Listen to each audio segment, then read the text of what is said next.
Hi, I'm McCorriston, the container guy. Today we're installing a big air skylight roof vent. After landing a deal on national television in 2011, where his team pitched their idea of modifying shipping containers, he went on to start his own business.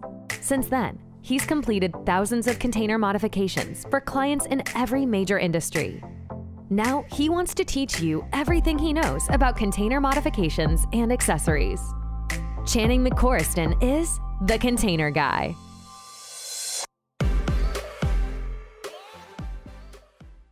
These vents are actually really cool. When we first got them, we were a little skeptical about them, but once we installed it and had this thing out in the sun, wow, it's like staring into like a 200-watt bulb. So this thing kind of kills two birds with one stone. It ventilates your container and provides you excellent light. It's great for 40-foot containers where, say you put this at the back end of your can, you get lots of light when the doors are open during the day, but you don't get much for light at the back end still. So one of these with two big air 45 vents on the side of the container, that's a great combination and something we sell quite often. So what Container Modification World has done is created the vent frame that installs into the roof of the container and attaches into the corrugation. So if you look and see here, one thing that's really cool is it's pre-laser cut with these guides. These are actually just guides to show you that these need to hit the upper corrugations on the roof.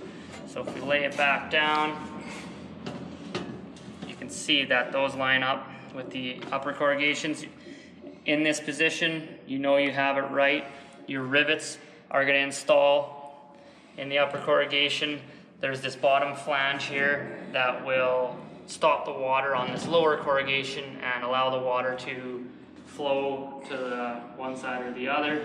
If you look here in the wrong position, you'll see, nothing's lining up here. So hopefully, you follow the instructions and install this thing the way that it should be.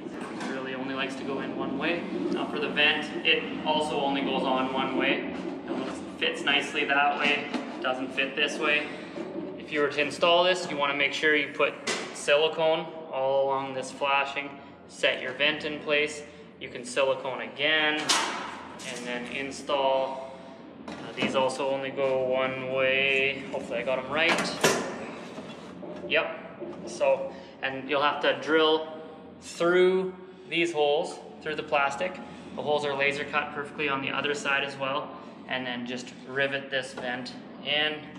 This is all done after the frame, the main frame is installed in your container. And now for marking the vent out, we've made sure we've centered it side to side in the container and between the two upper corrugations.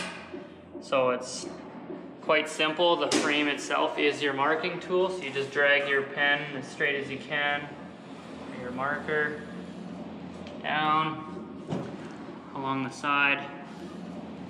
Sometimes you can just mark your top corrugations and then finish the other ones off. Same goes on the other two sides. Get it marked out nice and square. Once you got it marked, use your measuring tape. Make sure your dimensions are the same as the dimensions that are going to slot through the hole. If everything looks good, measure twice, cut once.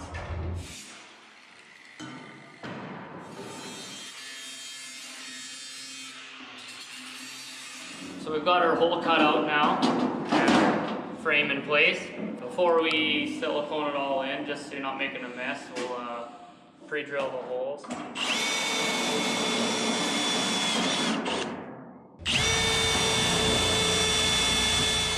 going to throw just a couple of rivets in just for alignment.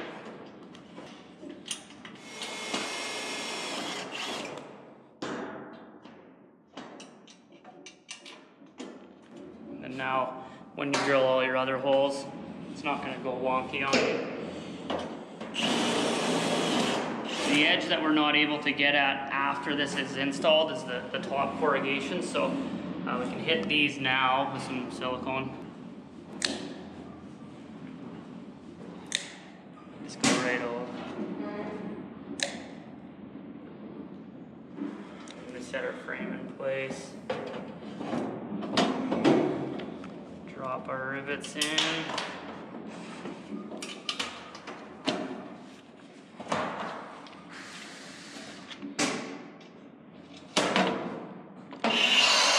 You'll have to prep the vent for the top flashings. It's clear plastic, so take my drill and just pre-drill the holes where the rivets will go through.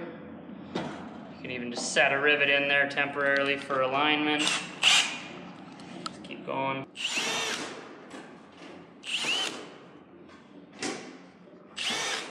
Now that those are done, you can actually start siliconing all around the perimeter, and then also there's just a few laser slot holes that while you're going through with the silicone, you might as well put a dab there and there. Just clean that up here, here, here. Same goes.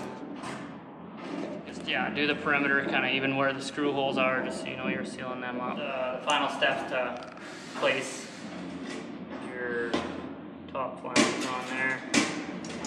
Get it aligned with your rivet. Next one. And then it's just pretty simple from here, just finish riveting it up. Final step is to silicone the perimeter of the vent.